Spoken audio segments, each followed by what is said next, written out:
Marcus Gant, Uncle B, when you're intermittent fasting, you said it's okay to drink water. Yeah.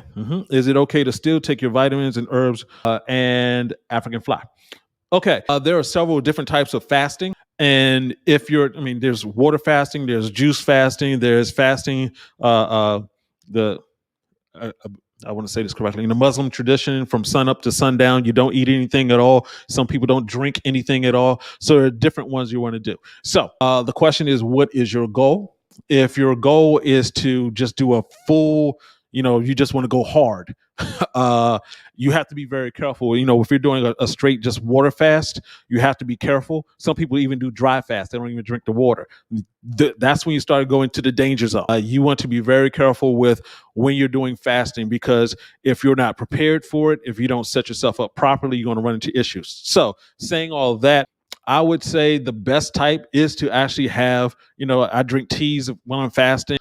African fly is a liquid tea, a liquid tea concentrate. So are other tinctures. If you're getting tinctures for ashwagandha or maca, or, I have my tincture collection over there, you can add that into your diet, because one of the into your fasting, because one thing about fasting is that you want to get rid of just solids in your body. If the solids are what's taking up a lot of the processing, you have your gut with trillions of bacteria that are down there to turn the food into you.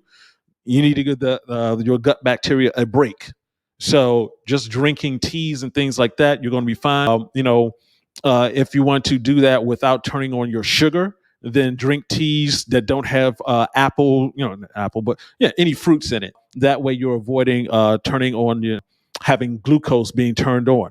So it's a lot of different ways to do this, but the question really comes down to, how can you be consistent with it? If you're doing something that, a dry fast is so difficult, a water fast by itself is difficult. Some people, it's not difficult. It really depends on you, your mindset and everything like that. Yeah. To me, it's preferable to have the other herbs in there that is going to help your body.